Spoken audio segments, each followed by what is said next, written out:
Hola y bienvenidos. Hoy vamos a meternos de lleno a explorar una de esas fuerzas que usamos todos los días, a cada rato, pero que rara vez nos detenemos a pensar, que es la corriente eléctrica. Sí, esa energía invisible que hace que nuestro mundo funcione. Así que vamos a empezar a desarmar este concepto. A ver, piénsenlo un momento. Cada vez que prendemos la luz o que ponemos a cargar el celular, ¿qué está pasando realmente ahí dentro de los cables?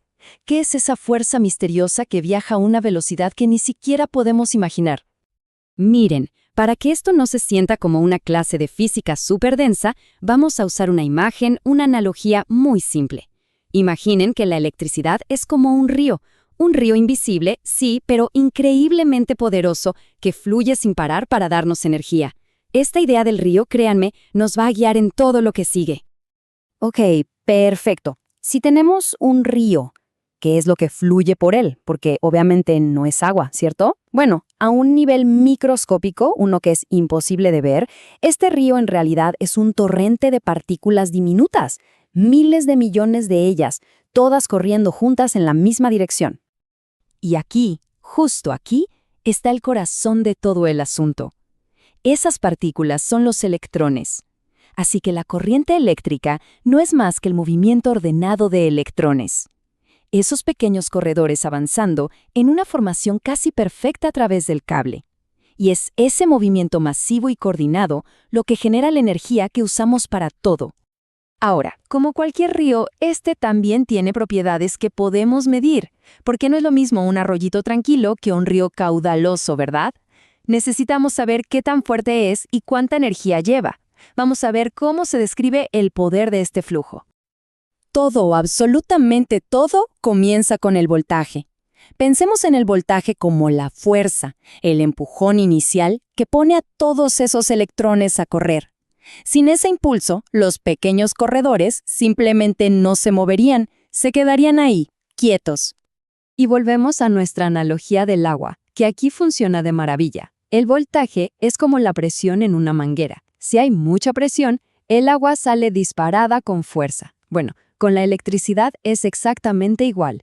A mayor voltaje, los electrones son empujados con muchísimo más ímpetu. Ok, ya tenemos el empuje. Ahora necesitamos saber la cantidad. Y para eso están los amperios, o amps. Los amperios miden el volumen, es decir, cuántos de esos pequeños corredores, cuántos electrones, están pasando por un punto exacto del cable en un solo segundo. En nuestro río, los amperios serían el caudal. Un río pequeño y angosto lleva poca agua, tiene poco caudal. Un río enorme, como el Amazonas, mueve una cantidad brutal de agua. ¿Lo mismo pasa aquí? Una corriente con más amperios significa que están fluyendo muchísimos, pero muchísimos más electrones. Y para ponerle números de la vida real, un cargador de celular, algo que usamos todos los días, maneja más o menos entre 1 y 2 amperios. Es un flujo bastante controlado. En cambio, un foco LED, que es súper eficiente, necesita incluso menos de 1 amperio para iluminar un cuarto entero. Bien, tenemos el empuje y la cantidad, pero falta la tercera pieza del rompecabezas, la resistencia. Porque seamos honestos, el camino nunca es perfecto. La resistencia es, tal como suena, lo que se opone a ese flujo. Es la dificultad que encuentran los electrones para poder avanzar. En nuestra manguera, la resistencia sería como si de repente se hiciera mucho más estrecha, o si tuviera piedras adentro que frenan el agua. Y aquí viene lo más interesante. Es el juego entre estas tres cosas, el empuje del voltaje, la cantidad de amperios y el freno de la resistencia, lo que define cómo funciona cada aparato eléctrico. Por eso, un cargador de celular apenas consume energía, mientras que una secadora de pelo necesita un torrente muchísimo más grande del mismo enchufe. Bien, ya entendemos la fuerza, el caudal y los obstáculos. Parecería que ya lo tenemos todo. Pero, ¿qué pensarían si les dijera que hay un giro en la historia? Resulta que nuestro río eléctrico no siempre fluye igual. De hecho, hay dos tipos de río completamente distintos. Por un lado tenemos a la corriente disciplinada, la corriente continua, o CC. Aquí los electrones van en una sola dirección, siempre para adelante, como el agua en una cascada, que siempre cae. Esta es la energía que vive en las baterías.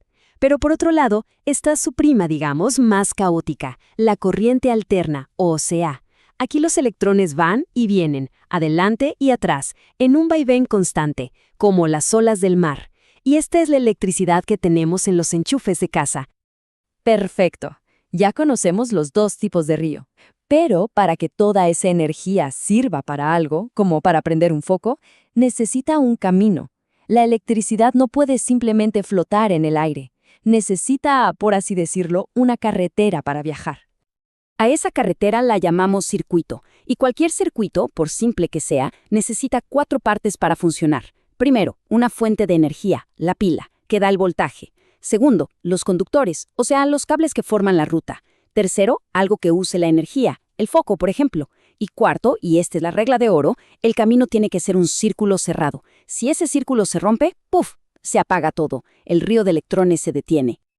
Y para construir y controlar esas carreteras eléctricas, usamos 2 tipos de materiales. Por un lado, los conductores, como el cobre, son como una autopista de 8 carriles sin tráfico para los electrones. Y por el otro, los aislantes, como el plástico que cubre los cables. Esos son todo lo contrario. Son un muro de concreto, detienen el flujo. Y necesitamos ambos, la autopista para que la energía viaje y el muro para mantenerla segura y bajo control. Bueno, hemos hecho el viaje completo, desde un solo electrón corriendo por el cable hasta entender por qué se enciende una bombilla. Ahora, solo por un instante, demos un paso atrás y pensemos en la escala de todo esto. A ver, si tuviéramos que quedarnos con las ideas más importantes, serían estas: que la corriente eléctrica es simplemente electrones en movimiento, que sus 3 medidas claves son el voltaje, los amperios y la resistencia, que hay 2 tipos, continua y alterna, y que la regla de oro es que necesita un circuito cerrado para funcionar. Al final, todo regresa a nuestra primera idea, la del río. Cada vez que enchufamos algo, cada vez que encendemos un aparato, lo que en realidad estamos haciendo es abrir la compuerta de ese río invisible de energía para que fluya y haga un trabajo por nosotros. Y para cerrar, les dejo una pregunta. Imaginen que mañana, al despertar, no hay electricidad, en ningún lado. El río de energía simplemente se secó. ¿Cómo cambiaría su día? ¿Qué cosas, desde las más simples hasta las más importantes, se volverían imposibles? Es algo en qué pensar, y nos ayuda a valorar esta fuerza increíble que, la verdad, casi siempre damos por hecho. Muchas gracias por acompañarnos.